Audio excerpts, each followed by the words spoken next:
අයිබෝන් ජයන්තුක්කත බැංකු ඉඳලා කතා කරන්නේ මේ වීඩියෝ එක අපි කරන්නේ ක්‍රිප්ටෝ කරන්සි වල ප්‍රයිස් එක බ්‍රේක් අවුට් එකක් නැත්නම් ප්‍රයිස් එක බ්‍රේක් වුණා 30000න් 15ට මේක ඉතින් මාසයකට පස්සේ අතරම 30000න් 15ට ප්‍රයිස් එක බිට්කොයින් වල විශේෂයෙන් ආවා. ඉතින් බිට්කොයින් 30000 බ්‍රේක් කරා.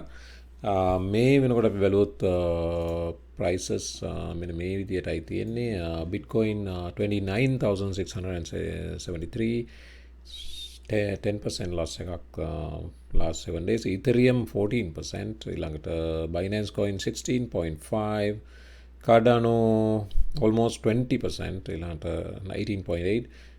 Ripple 16. Dogecoin 20% drop එකක්. Doge එක 7,000 drop වෙලා තියෙනවා. ඉතින් මට මේ වෙලාවේ මතක් වෙන්නේ Contest Auto Dogecoin මිලියන. ඉතින් හැබැයි යා තාමත් ඉන් ද මනි 7-4දී එයා අරගත්ත. ඉතින් දැන් 16 කියන්නේ ඕල්මෝස්ට් 4 ගුණයක් එයාගේ ඉන්වෙස්ට්මන්ට් කරලා ඒකේ සල්ලි තියෙනවා. හැබැයි මිලියනය තත්ත්වය දැන් නැති වුණා.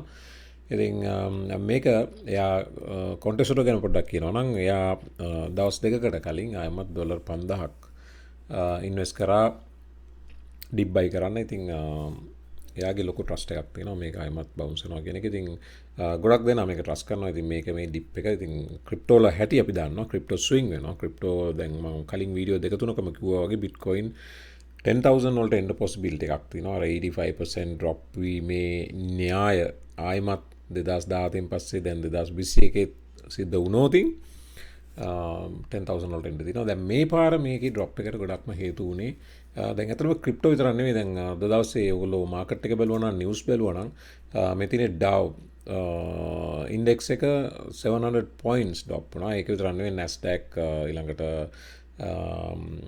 අනිත් S&P 500 ඒවත් drop වුණා. නමුත් මේක තමයි significant drop එක අද දවසේ.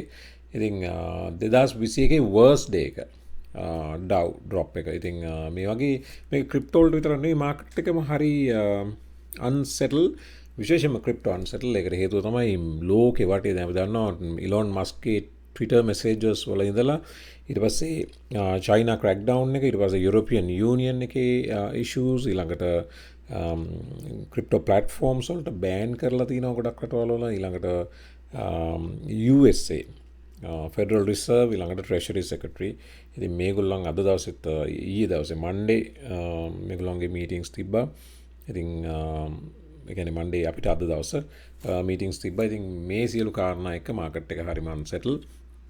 මාකට් එක විශේෂයෙන්ම ක්‍රිප්ටෝ විශේෂයෙන්ම බිට්කොයින් ඉන්වෙස්ටර්ස්ලා හරි unsettle. ඒක තමයි මේ price එකේ drop එකට ගොඩක්ම හේතු වෙලා තියෙන්නේ. ඉතින් මේක expected drop එකක්. ඉතින් දැන් අනිත් එක තමයි ඔයගලන්ට මතකද දන්නේ මම කිව්වා බිට්කොයින් ඩ්‍රොප් එකට ඔයගලන්ට මතකද මම ගිය සතියේ කියන්නේ කලින් වීඩියෝ දෙක තුනකම කතා කරා මේ ග්‍රේස්කේල් බිට්කොයින් ට්‍රස්ට් එකක් ගැන.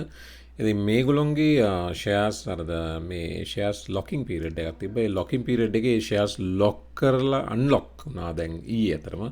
ඉතින් මේ ෂෙයාර්ස් අන්ලොක් වීම දැන් මේ නිවුස් එකේ නම් කියන්නේ මේක පොඩ්ඩක් පැය කිහිපයක් පාන නිවුස් එකක්. මේක කියනවා අන්ලොක් වුණත් බිට්කොයින් ප්‍රයිස් එක තාම ස්ටේබල් 30000 කියලා. නමුත් දැන් මේ මොහොතකට කලින් කියන්නේ දැන් චුට්ටකට කලින් 30000 බ්‍රේක් වුණා. ඉතින් මේකත් එක ප්‍රධාන හේතුවක් මේ බිට්කොයින් 30000 ඩ්‍රොප් වෙන්න මේ අන්ලොක් වීම. ඉතින් ඒක ඊයේ දවසේ සිද්ධ වුණේ. නමුත් අද දවසේ අන්ලොක් වීම එක්කම බිට්කොයින් ඉතරියම් ඇතුළු සියලු ඇල්ට් කොයින්ස් ඔක්කොම පහළට ආවා. ඉතින් ඩිප් බයර්ස්ලාට මේක තමයි දැන් ෂෙයා මාකට් එකේ ඒගොල්ලන්ගේ chart එක බලුවා නම් ග්‍රේස්කේල් මෙන්න මේක තමයි chart එක. ඉතින් දැන් ඩිප් බයර්ස්ලාට නැවත මේකට ඇඩ් කරන්න කැමති අයට මේක හොඳ ඔපචුනිටි එකක්. ඉතින් බිට්කොයින් ඉතරියම් වගේ දේවල් වලට මේවා ඩ්‍රොප් වෙනවා වගේම ආයෙමත් යනවා. ඉතින් මාකට් එකේ issues පොඩ්ඩක් settle වුණ ගමන් නැවත investors ලගේ confidence එක build වුණ ගමන් ඉතින් government regulation දානවා කියලා හැමදාම දා ඉන්නේ නැහැ නේ. ඔක දාලා මොනවා හරි කරලා ඉවර වුණාට පස්සේ ආයෙමත් confidence එක build වුණාට පස්සේ මේවා price stable වෙලා ඊට පස්සේ bull run පටන් ගනිවි. ඉතින් එතකන් මේ වගේ ලොකු swings යනවා. මේක තමයි ක්‍රිප්ටෝ වල තත්ත්වය. මේ chart එකේ බලන්න මේකේ පේනවා crypto currency returns Ethereum Bitcoin year to date returns කියලා තියෙනවා.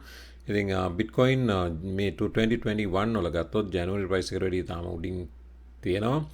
year to date returns ඊළඟට Ethereum Bitcoin අභිබව ගියා. ඉතින් 400% දක්වා ඇවිල්ලා ආයමත් almost half තාම ආවේ නැහැ. නමුත් between 200 and 300% වලට drop වුණා. ඉතින් මෙතන කියනවා the recent slide is a reversal from the dramatic rise that started in the second half of last year. The price of Bitcoin is still up more than 200% since September 2020. ඊළඟට කියනවා a lot more people own crypto. Crypto has seeped into pockets all over our society, and you had confluence or events, combination of tax day, Elon Musk tweets, whatnot, where you started breaking down the positivity in the price action, and now we've got a liquidation event. Long time Bitcoin bull Mike Nogratz investor කෙනෙක් තමයි ඒ අදහස දීලා තියෙන්නේ මේ price drop එක ගැන.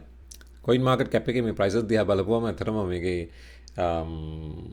සුබ දසුණක් නෙවෙයි තියෙන්නේ හැම එකම red last 24 hours බැලුවත් red 7 days බැලුවත් red Bitcoin Ethereum Binance Cardano Ripple Dogecoin Dot Uniswap හැම එකම Bitcoin Cash Litecoin Litecoin ඔක්කොම drop Litecoin Solana 25% drop Chainlink 23% drop ඉතින්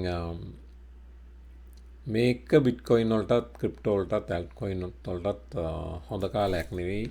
ඉතින් මේ drop වීම මේම යනවා. ඉතින් අද ඉවර වෙයි හෙට ඉවර වෙයි කියලා අපිත් බලන් ඉන්නවා. ඉතින් මාකට් එකේ sentiment එක දැන් විශේෂයෙන්ම මේකට ගොඩක්ම හේතුව තමයි මම මේ news එක ඔයගලන්ට පෙන්නන්න ඕන මේකේ regulators ලගේ ලොකු ප්‍රශ්න තියෙනවා Bitcoin platform එක.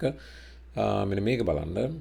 මේ තියෙන එක news එකක් මේක කියනවා Turkey plans to present law on cryptocurrencies in October. එතකොට මේකේගොල්ලෝ කරන්න යන්නේ ගවර්න්මන්ට් එක රෙගියුලේෂන්ස් ඉන්ට්‍රොඩියුස් කරන්න යනවා.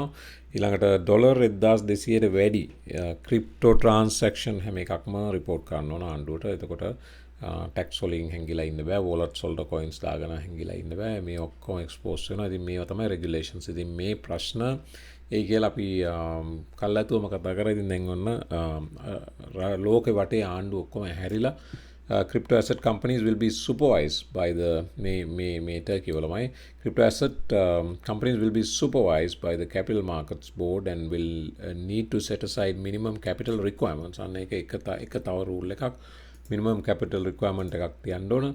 ඊළඟට capital markets board එක කියන්නේ දැන් stock exchange එකේ නැත්නම් stock commissioner වගේ Turkey වල ඉන්න capital markets board එකේ regulations වලට ඒගොල්ලන්ගේ supervision යටතේ තමයි මේක සිද්ධ වෙන්න ඕන. ඊළඟට මෙතින් තව ඒ ගැන කියනවා the bill will be modeled on legislation in Europe and US Sabha said Monday citing Deputy Minister blah blah blah and crypto asset companies will be supervised by the Capital Markets Board. The legislation will supervise trading, strengthen protections for investors and help prevent the use of crypto for illicit purposes. Tax will be charged on holdings above a certain amount and and capital requirements will be introduced for companies with crypto exposure. I think මේක තමයි දැන් Turkey වලට තරන්නේ සියලු රජයන්ට අවශ්‍ය මෙන්න මේ control එක තියාගන්න. දැන් මේ decentralize කියන වැඩේට governments කැමති නැහැ. ඉතින් එකක් tax control එක නැති වෙනවා. අනිත් එක illicit purposes වලට මේක use කිරීමේ හැකියාව තියෙනවා කියලා ඒ නිසා ban කරන්න හදනවා. ඊළඟට crypto asset companies will be supervised. Then exchanges වලට brokers ලට ඕන දේවල් කරන්න බෑ. ඒගොල්ලන්ට supervision එකක් ඇත්තේ තමයි ඊට පස්සේ ඉස්සරහට වැඩ කරන්න සිද්ධ වෙන්නේ. Turkey විතර නෙවෙයි across හැම රටේම මෙන්න තව උදාහරණයක් United States of America BlockFi. BlockFi කියන්නේ ඔයගොල්ලෝ දන්නවා BlockFi කියන්නේ හොඳට interest ගෙවන crypto company එකක්. ඒගොල්ලෝ කරන්නේ crypto lending ඒගොල්ලන්ගේ business එක. ඉතින් මේ Zach Prince කියන්නේ company එකේ CEO. ඉතින් මෙයාට දැන් court order එකක් ඇවිල්ලා තියෙනවා New Jersey කියන state එකෙන් ඇමරිකාවේ immediately operations නවත්තන්න කියලා අලුත් customers ලාට promote කරන්න එපා කියලා BlockFi.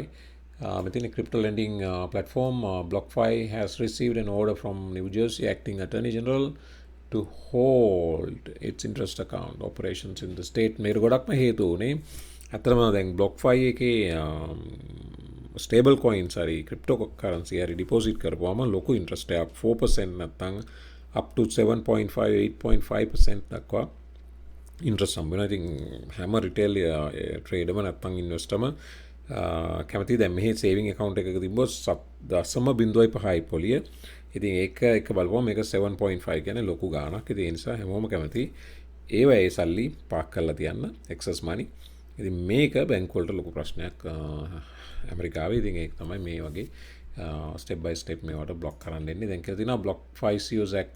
Prince confirmed his company had received the court order. Prince said BlockFi remains fully operational for its existing clients. Prince declined to comment further. Obviously, court order at the The acting AG's order requests BlockFi to stop accepting new BIA clients residing in New Jersey. We will continue to engage with all relevant authorities to protect our clients' interests. Kelaya keltina me tine zagge Twitter message එක ඊට පස්සේ ඉතින් ඉදිරියේදී developments මොනවද කියලා අපිට බලන් ඉන්න වෙනවා. ඉතින් BlockFi was also hit by BlockFi නරක කාලයක් කියන්නේ මේගොල්ලෝ පෞගේ මේ මාසේ මේ ආටිකල් එකේ කියනවා මේගොල්ලෝ Bitcoin deposits වගේක් කරා ඒගොල්ලන්ගේම customers-ලට වැරදිලා ලොකු Bitcoin deposits වගේ මිලියන ගානක කරලා ඉතින් ඒ සල්ලි ටික ආයිමත් ඒ depositors-ලගෙන් ඉල්ලුවා. ඒක එක mess up එකක්. අනිත් එක BlockFi එකට spam attack එකක් ආවා. ඉතින් ඒක අනිත් එක දැන් මේ court issue එක. ඉතින් මේ වගේ BlockFi එකටත් අර Binance එකට වගේ නරක කාලයක් ඇවිල්ලා තිනවා. ඉතින් මේ අතරින් මේගොල්ලෝ කොහොමද යන්නේ කියලා බලමු. මේක ඔයගොල්ලෝ දැකලා නැත්නම් බලා ගන්න. මේක තමයි crypto lottery. ඉතින් මේ crypto lottery site එක ලෝකේ play the world's most popular lotteries and games with Bitcoin. ඉතින් Bitcoin වලින් තමයි tag හම්බෙන්නේ. Bitcoin වලින් තමයි commission හම්බෙන්නේ. Bitcoin වලින් තමයි lottery purchase වෙන්නේ. ඉතින් මේක crypto ලෝකේ crypto lottery නැත්නම් Bitcoin lottery platform එකක්. online ඉතින් මේගොල්ලොත් affiliate program එකක් පටන් ගන්න තියෙනවා. මෙන්න මෙතන කියනවා මෙතන affiliate promote the world's biggest digital lottery site and earn commissions කියලා. ඉතින් මේක මම මේ දැක්ක නිසා ඔයගලන්ට වෙන්නේ දැන් ලෝකේ වෙනස් වෙමින් තියෙන හැටි. ඉතින් අපි Bitcoin වලින් ලොතරැයි ගන්න කාලෙත් වැඩි ඈතක නැහැ. සහ Bitcoin වලින් ලොතරැයි දිනන කාලෙත් වැඩි ඈතක නැහැ. ඉතින් ලෝකය වෙනස් වෙමින් යන හැටි තමයි මේ මම පෙන්නන්නේ. ඉතින් මේවා හරි අමුතු සිදුවීම්. නමුත් ඉතින් මේවා අපිට දරා ගන්න සිද්ධ වෙනවා. මේවා ඇත්තටම සිද්ධ වෙන දේවල්. මේවා හීන නෙවෙයි. මේවා ඇත්තටම සිද්ධ වෙනවා. පැය 24ක් වගේ කාලයක් ඇතුළත nearly about 100 billion wipe out වුණා crypto marketing එකත් ඔයගොල්ලෝ විශ්වාස කරනවද? මේ price එකේ drop එක Bitcoin 6% drop වුණා. ඊළඟට Ether 8% drop වුණා. Ripple 10% drop වුණා.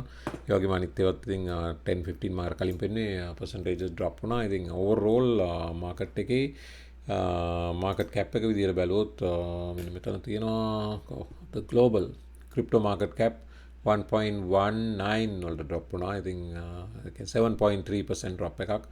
ඒ කියන්නේ about 100 billion drop වුණා. පැය 24ක් වගේ කාලයක් ඇතුළත. ඉතින් ඒක අතරම massive drop එකක්. 30,000 වලින් පල්ලෙහාට Bitcoin ආවා. ඉතින් මේක තමයි ඒක නිවුස් එක වාර්තා කරන්නේ CNBC එකේ nearly 100 billion wiped off crypto market as Bitcoin drops below 30,000. ඉතින් මේක තමයි ක්‍රිප්ටෝ මාකට් එකට අලුතෙන් කවුරු හරි එනවා නම් අලුතෙන් මේ වීඩියෝ එක අහගෙන ඉන්නවා නම් මෙන්න මේක තමයි තත්ත්වය මාකට් එකේ පැය 24ක් ඇතුළත අමුතු වැඩ ලෝකෙ පෙළෙනවා වගේ වැඩ සිද්ධ වෙනවා මේ Bitcoin වල ක්‍රිප්ටෝ කරන්සි වල විශේෂයෙන්. ඔයගොල්ලෝ ඉන්වෙස්ට් කරනවා නම් දන්නේ නැතුව සල්ලි දාන්න එපා. මම හැමලෙම කියනවා ඉතින් මේ වීඩියෝස් අහන්න, තව වීඩියෝස් වෙන අයගේ වීඩියෝස් අහන්න පුළුවන් තරම් මාකට් එකේ තියෙන ෆ්‍රී රිසෝසස් යූස් කරලා දැනුවත් වෙලා හිමීට එන්න. එහෙම නැතු එකවර ඇවිල්ලා සල්ලි දාලා මිලියන කෙනෙක් වෙන්න බලාගෙන ඉන්න එපා. මේ වගේ ස්විං එකකට වුණොත් එහෙම සොලි සුලඟට වුණා වගේ තමයි ඔයගොල්ලෝම ගහගෙන යයි. අන්තිමට සල්ලිත් නැහැ, ඔක්කොම ලොස් වෙලා යයි. ඒ නිසා පරිස්සම් වෙන්න, සල්ලි ඉස්සර කරගන්න එපා. මම හැමලෙම කියනවා මේ channel එකේ කියන අදහස් අහලවත් ඉන්වෙස්ට් කරන්න යන්න එපා. මේවා entertainment purposes, educational purposes only. ඕගලන්ගේ ඕන් රිසර්ච් කරන්න එක දවස් දෙකක් නෙමෙයි, දිගටම රිසර්ච් කරලා ඉවැලුවේට් කරලා ඩිසිෂන් එක ගන්න. ඔයාගේ සල්ලි අමාරුවෙන් හම්බ කරගත්ත සල්ලි නැති කරගන්න එපා. සහ ඉතින් මේකේ මේ දවසින් මිලියනෙ වෙන්න එන්න එපා. මේක කාලයක් තිස්සේ ස්ටඩි කරන්න. එතකොට ඕගලන්ට පොඩ්ඩක් මේක අහු වුණාට පස්සේ හිමීට ස්ටෙප් බයි ස්ටෙප් කරන්න පුළුවන්. ක්‍රිප්ටෝ මාකට් එකත් එහෙමයි, ස්ටොක් මාකට් එකත් එහෙමයි. පුළුවන් තරම් මේකත් එක්ක කාලය ගත කරනකොට තමයි ඔයාලට මේකේ රිද්ම් එක අහුවෙන්නේ. ඒ නිසා මේක ස්ලෝලි පටන් ගන්න. ඉතින් දැන් මේ 100 බිලියන් loss එක පැය 24කදී උනේ. ඉතින් මේ 100 බිලියන් ඇතුලේ ගොඩාක් අලුත් රිටේල් ට්‍රේඩර්ස් ලගේ සල්ලි තියෙන පුළුවන්, ඉන්වෙස්ටර්ස් ලගේ සල්ලි තියෙන පුළුවන්. මේම ඩ්‍රොප් වෙනකොට ඉන්වෙස්ටර්ස්ලා ඇත්තට මේක අතහැරලා යන්නේ නැහැ. මම ඊ වීඩියෝ ඔයගලන්ට පෙන්නනවා. මතක ඇති 3000ට වැටුණත් 70% අල්ලගෙන ඉන්නවා. හැබැයි රිටේල් ට්‍රේඩර්ස්ලාට එහෙම අල්ලන් ඉන්න බෑ. ඒගොල්ලෝ හැලෙනවා. ඉතින් හැලෙන්නේ සල්ලි ටිකක් නැති කරගෙන. ඒ නිසා ඉන්වෙස්ටර්ස්ලා කරන්නේ ඩිප් බයි කරනවා. රිටේල් ට්‍රේඩර්ස්ලා ලොස් වෙනවා. නැත්තම් ලොස් එක අරගෙන එළියට පයින්නවා. ඉතින් මොකද රිටේල් ට්‍රේඩර්ස්ලාට පොඩි සල්ලි ප්‍රමාණය නැති වෙනකොට ඒගොල්ලන්ට දැනෙනවා. ඒගොල්ලෝ ඉමෝෂනල් වෙනවා. ඒගොල්ලෝ සයිකොලොජිකලි ඒක හෝල්ඩ් කරන් ඉන්න බෑ. ඒගොල්ලෝ වීක්. ඒ නිසා අයින් වෙනවා. ඉතින් ක්‍රිප්ටෝ වලට එනවා නම් විශේෂයෙන් ස්ට්‍රෝං වෙන්න ඕන. මේ මාකට් එක දැනගන්න ඕන. මාකට් එකේ ස්විංග්ස් ගැන අවබෝධයක් තියෙන්න ඕනේ. හිමීට පොඩ්ඩ කරන්න ඕන. ඉතින් කාලයක් යනවා ඒ අවබෝධය එන්න. ඒ නිසා හිමීට යන්න පුළුවන් තරම් ඉගෙන ගන්න ක්‍රිප්ටෝ මාකට් එක ගැන. ඉතින් මේ වීඩියෝ එක විශේෂයෙන් මම කරේ අතරම මේ ක්‍රිප්ටෝ ඩ්‍රොප් එකත් එක්කම ඔයගලන්ට අප්ඩේට් එකක් දෙන්න ඕන නිසා ඉතින් මාකට් එක වැටෙනවා. මාකට් එක තාමත් වැටෙමින් තියෙන්නේ. ඉතින් ඩොජ් කොයින් වගේ ඒවා ඔයගොල්ලෝ පොසිෂන් හෝල්ඩ් කරන් ඉන්නවා නම් මෙන්න දැන් 16ට ඩ්‍රොප් වුණා. ඉතින් මේ මගේ තියෙනවා පොසිෂන්ස් මම ඒවා විකුණන්නේ නැහැ. ඉතින් පුළුවන්කමක් තිබ්බොත් ඩිප් බයි කරනවා ආරෙන්න. ඉතින් මෙන්න මේක තමයි ක්‍රිප්ටෝ ස්විංග් වල තත්ත්වය. ඉතින් බිට්කොයින් ඩිප් බයි කරනවා නම් හොඳ අවස්ථාවක් තියෙනවා. ඊතරියම් ඩිප් බයි කරනවා නම් හොඳ අවස්ථාවක් තියෙනවා. ඒඩා රිපල් ඊළඟට සොලානා ඩොට් වගේ ඒවා ඩිප් බයි කරනවා නම් ඔන්න හොඳ ඔපචුනිටි එකක් තියෙනවා. එහෙම නැත්නම් ඉතින් අපි බලමු මොකද ඉස්සරහට සිද්ධ වෙන්නේ කියලා. ඉතින් මේ මාකට් එකේ මේ ඩවුන් ට්‍රෙන්ඩ් එක තව කන්ටිනියු වෙනවා කියලා තමයි මට නම් අත්‍තරම පේන්නේ. ඉතින් බුල් රන් එකක් ළඟ පාතක පේන්නේ නැහැ. අඩුම තරමේ සෙප්තැම්බර් විතරවත් යයි. මේක කරන්නේ ගොඩක්ම ඉන්ස්ටිටියුෂනල් ට්‍රේඩර්ස්ලා මේ ඒගොල්ලොන් මේ මාකට් එකට එන්ටර් වෙන්න මේ පෙර නිමිත්ත තමයි මේ. ඒගොල්ලොන් කවදාවත් හයර් ප්‍රයිස් එකකින් ගන්න නැහැ. ඒගොල්ලොන් බයි ලෝ සෙල් හයි තමයි ඒගොල්ලන්ගේ ප්‍රින්සිපල් එක. ඉතින් තාම බයි ලෝ නෑ ඒගොල්ලන්ට. ඒ නිසා මේක පුළුවන් තරම් ඒගොල්ලෝ ඩ්‍රොප් කරලා ලෝ එකට ගේනවා. රිටේල් ට්‍රේඩර්ස්ලා වයින් කරනවා. ඒගොල්ලෝ රිටේල් ට්‍රේඩර්ස්ලා අන්තිමට වැටිලා විකුණන තැනින් තමයි මේගොල්ලෝ බයි කරන්නේ කෝපරේෂන්ස්. ඒක තමයි හැමදාම සිද්ධ වෙන්නේ. ස්ටොක් මාකට් එකේ සිද්ධ වෙනෙත් ඒක. දැන් මේක කරන්නේත් ඒක. ඉතින් මේ ඩ්‍රොප් එක දරා ගන්න බෑ අපිට. ඉතින් අපි විකුණනවා. එතකොට අරගොල්ලෝ බයි කරනවා. ඔන්න ඔක තමයි සිද්ධ වෙන්නේ. දැන් මේ කෝපරේෂන්ස් මේ මාකට් එකට එනවා. ඒගොල්ලෝ තමයි මැසිව් බයින් ඔපචුනිටි එකක් ගන්න මෙතනින්. ඊට පස්සේ තමයි බුල් රන් එක පටන් ගන්න. ඉතින් මේකට කාලයක් ඇයි අපිට දිනවක් වුණා කියන්න බෑ. මේ channel එකේ මම විශේෂයෙන් දිනවක් වුණා කියන්න කැමතිත් නෑ. ඉතින් දාලා වශයෙන් සරල වෙන්න එක තමයි වෙන්න තියෙන්නේ. ඉතින් ගොඩක් දේවල් කතා කරා. අපි ආයිමත් අලුත් වීඩියෝ එකකින් අලුත් අප්ඩේට් එකක් ගමු. වීඩියෝ එක එන්ජොයි කරා නම් අමතක කරන්න එපා ලයික් එකක් දාන්න. ලයික් එකක් දාලා channel එකට සපෝට් කරන්න. ඉතින් කමෙන්ට්ස් දාන්න, ෂෙයා කරන්න. ඕගොල්ලොන් වීඩියෝස් බලන ගමන් පොඩ්ඩක් මතක් කරලා බලන්න channel එක share කරලා නැද්ද, subscribe කරලා නැද්ද කියලා. subscribe කරලා නැත්නම් මට කරන උදව්වක් විදියට subscribe කරලා bell icon එක click කරන්න. එතකොට අපේ subscribers වත් වැඩි වෙනවා. channel එකත් grow කරගන්න පුළුවන්. හැමෝම මම අලුත් වීඩියෝ එකකින් එතෙක් සුවදාසක්.